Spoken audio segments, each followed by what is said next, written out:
इन तमाम बयानात से ये अंदाज़ा लगाया जा सकता है कि कौमी लाहे अमल तो एक तरफ आज के इजलास में सिर्फ तनकीद बराए तनकीद ही होती रही। अगर ऐसा ही करना था तो फिर इजलास बुलाने का मुतालिबा क्यों किया जा रहा था, फिर इजलास को बुलाया क्यों गया? ये काम तो फिर ज़ाहिर है प्रेस कॉन्फ्रेंस के ज़रिए भी हो सकता था, ये काम तो टीवी टॉक शोज़ में भी हो रहे हैं जो तनकीद बराए तनकीद होती है। जबकि डिप्टी चेयरमैन सेनेट सलीम मांडेवाला और वफाकी वज़ीर साइंस और टेक्नोलॉजी फवाद चौधरी ने पार्लियामेंट का इजलास बुलाने की मुखालफत की थी और फवाद चौधरी कोरोना रिस्क की वजह से आज के इजलास में शरीक नहीं हुए। दूसरी तरफ हुकूमत की इत्तेहादी जमात काफ लीग में फिर से फासले बढ़ने लगे हैं। काफ लीग के रहनुमा फिर से हुकूमत के खिलाफ बयानात देते नजर आ रहे हैं और कहा जा रहा है कि अगर हमारे तहफ़्फ़ुज़ात दूर नहीं किए गए, इसी तरह हमें जो है वो निशाना हुकूमतें बनाती रही तो हम जो है वो इस इत्तेहाद से अलग हो सकते हैं। ये कितनी अलार्मिंग सिचुएशन है हुकूमत के लिए, इस सब पर मैं बात करूंगी। वफाकी वज़ीर साइंस और टेक्नोलॉजी फवाद चौधरी ने मुझे ज्वाइन किया। अस्सलाम वालेकुम, बहुत शुक्रिया फवाद आपका। फवाद, सबसे पहले तो ये बताइए, ज़ाहिर है आपने भी इजलास में इसलिए शरीक नहीं हुए कि ज़ाहिर है हर एक को खौफ है, ख़तरा है कि जिस तरीके से वबा फैल रही है। शहबाज शरीफ भी शरीक नहीं हुए, ऑल्दो कि अपोजिशन ने ही कहा था कि जो है ना वो बुलाया जाए, इजलास बुलाया जाए। आप लोग तो कहते रहे कि वर्चुअल सेशन हो सकता है और होना चाहिए। अगर ये तनकीद बराए तनकीद ही होनी थी आज के इजलास का, फिर आपको मकसद क्या लगा? कुछ नज़र आया, कुछ आपको लगा कि वाकई अच्छा हुआ क्या इजलास हो गया? कुछ ऐसी सोच नज़र आई? देखिए, आमतौर के ऊपर तो आपका जो इब्तिदाइया होता है मैं उससे एग्री नहीं करता, बट आज जो आप बातें करते हैं वो ऑलमोस्ट तकरीबन बिल्कुल सही बात है। और देखिए, दुनिया में पार्लियामेंट्स हों, दुनिया में पॉलिटिकल पार्टीज हों, वो ऐसे एक्ट नहीं करती फ्रैंकली जिस तरह से हम पाकिस्तान में कर रहे हैं। फिर हम कहते हैं कि जी देखें लोगों का जमहूरियत से एतबार ख़त्म हो गया, ये है वो है। पहली बात तो ये है कि देखिए नॉन सीरियसनेस की इंतहा है कि जिन लोगों ने इजलास बुलाया है, जिनकी इंसिस्टेंस पे इजलास हुआ है, वो खुद ही इजलास में नहीं आए, तो इसका मतलब उनका मुतालबा ही वेल थॉट आउट नहीं था। अब के बाद देखें, अगर आपने इजलास बुला भी लिया है, पूरे पाकिस्तान से आपने लोगों को बुला के पॉलिटिकल लीडरशिप को आपने खतरे में डाला। ये कोरोना वायरस है, वो पहलवान तो नहीं है ना कि जिससे आप मुकाबला करके जीत जाएं और बड़ी आप फतह मनाएंगे। ये तो बीमारी है। अब अगर आपने इजलास बुलाया है तो फिर देखिए, अगर आपने इब्तिदा करनी थी फिर ये होना चाहिए था कि आप पाकिस्तान के टॉप साइंटिस्ट को, वायरोलॉजिस्ट जो हैं उनको इकट्ठा करते। उनसे पहले आप MNAs को, मेंबर्स को ये ब्रीफ करवाते कि कोरोना है क्या, शुरू कहाँ से हुआ है पाकिस्तान के अंदर। अब तक इसकी 5 यूनिवर्सिटीज ने जो स्टडी की है इसके जीनोम की, वो क्या है, वैक्सीन का जो प्रोसेस है वो किस सतह के ऊपर है, दवाई जिसकी जो वो किस सतह के ऊपर है। पहले दिन आप सिर्फ जो टॉप वायरोलॉजिस्ट हैं आप उनकी, मतलब फ्रैंकली अब शाह महमूद कुरैशी साहब हो, ख्वाजा आसिफ हो, बिलावल भुट्टो, इनको क्या, दे आर नॉट एक्सपर्ट्स। और जब आपने एक ब्लेम गेम के लिए अगर आपने इजलास बुला लिया, फिर वो उधर से खड़े होके इनको सुना रहे हैं, ये उधर से खड़े होके उनको सुना रहे हैं। सो फ्रैंकली मुझे तो कुछ तुक नहीं समझ आई इस सेशन की। ओवरऑल आपने जो इसका मकसद था, ना सिर्फ ये कि वो पूरा नहीं हो सका, बल्कि इसके बाद जो एक तासुर जो जाता है लोगों में, वो ये जाता है कि ये they are bunch of non serious people जिनका कोई और काम नहीं। जिस तरह अभी आपने भी अपने इब्तिदाइये में कहा कि जो काम इन्होंने असेंबली बुला के पूरा किया, यही काम प्रेस कॉन्फ्रेंस में कर लेते, उसकी फिर क्या जरूरत थी? तो देखिए ना, आपने इजलास बुलाया, उसका मकसद ये था कि आपको, गवर्नमेंट को पूरे पाकिस्तान से कुछ एजुकेटेड ओपिनियंस मिले। लॉकडाउन करना, बिल्कुल लॉकडाउन नहीं करना, क्या ओपिनियंस है लोगों की, लोग क्या समझते हैं, लोगों की मुश्किलात क्या है, प्रैक्टिकली प्रॉब्लम इस वक्त क्या आ रहे हैं कोरोना के ऊपर। उनकी एक, अगर पहले दिन उनको एक इन्फॉर्म डिस्कशन होती तो फिर आप एक इन्फॉर्म डिस्कशन कर सकते हैं, और ये चीज आप वर्चुअल सेशन के ऊपर 1000 गुना ज्यादा इफेक्टिवली कर सकते थे। सो मेरा ये ख्याल है कि अनफॉर्चुनेटली इस तरह तो इसका मतलब आज का टाइम भी जाया हुआ, कुछ भी हासिल नहीं हुआ। ज़ाहिर है एक दिन का बड़ा बजट होता है, पैसा भी जाया हुआ।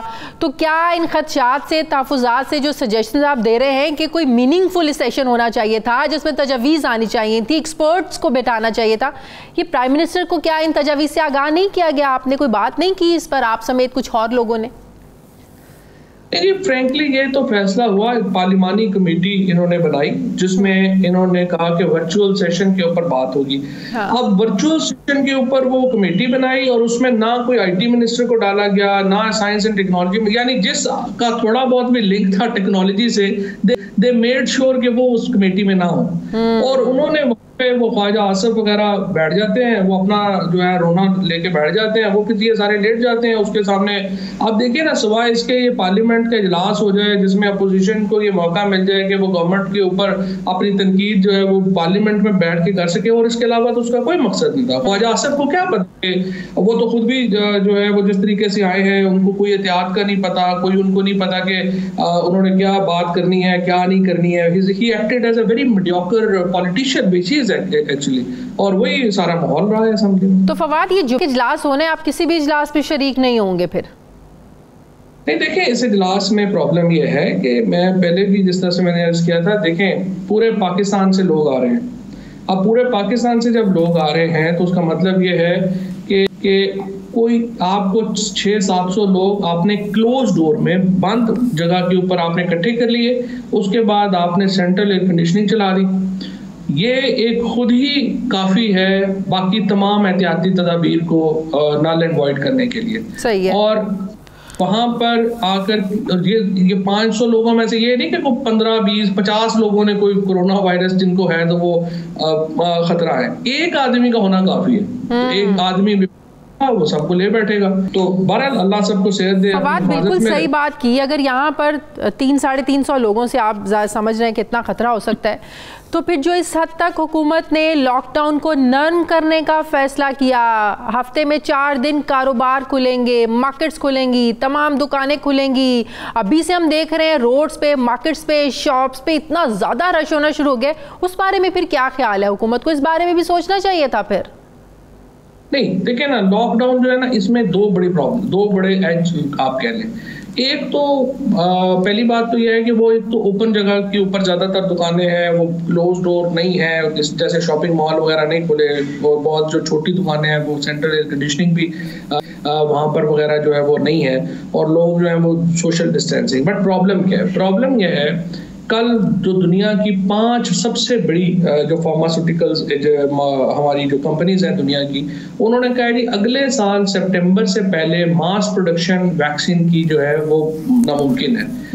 अभी अगर आप फैसला करेंगी कि लॉकडाउन करना है और कंप्लीट लॉकडाउन करना है, तो क्या हम अगले साल सितंबर तक लॉकडाउन कर सकते हैं? Answer is no.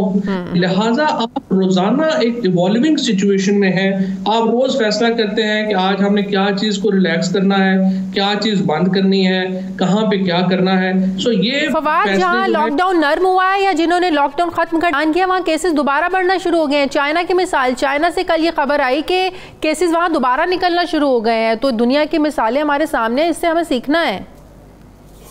वही तो हमने तो एक्चुअली पाकिस्तान ने सीखा भी है और काफी बेहतर परफॉर्म भी किया है। फ्रैंकली अल्लाह की भी खैर मेहरबानी है, इस रीजन में पूरे ही अभी तक जो हालात जो वो अपने काबू में है।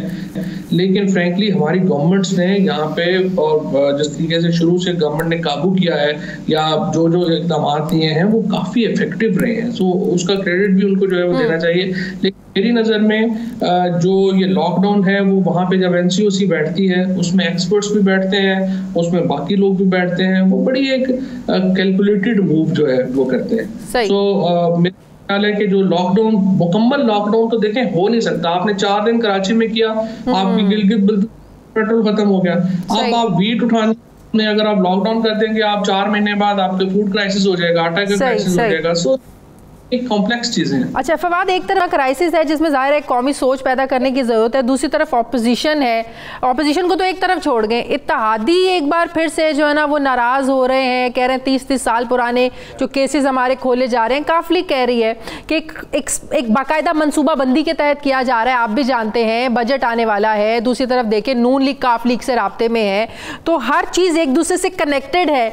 तो आप समझते हैं कि एक अलार्मिंग सिचुएशन है हुकूमत के लिए, बजट भी है, अगर वो धमकी दे रहे हैं भी हम इत्तेहाद से निकल सकते हैं, जाहिर है उनकी लीडरशिप पर इस तरह केसेस होंगे, उन्हें केसेस भुगतने पड़ेंगे, नैब पकड़ेगा, गिरफ्तारियां होंगी, तो मसाइल तो आएंगे इत्तेहाद में मसाइल आएंगे, ऑटोमेटिकली आप लोगों के लिए मसाइल आएंगे। देखिए जी, फ्रैंकली PMLQ और PTI एक पार्टी तो नहीं है, लिहाजा प्रॉब्लम्स भी आती हैं, बातें भी आती हैं। लेकिन इशू ये है अभी के जो इस वक्त जो मैं समझता हूँ कि जो ये केस खुलने का मामला है, नैब अगर कंट्रोल में होती PM के या जिस तरीके से ये जो कहते हैं PTI के, तो फिर ये हशर ना होता केसेस का, जो कि हमने देखा है जो हुआ है कि क्लोजर ही नहीं हो सका।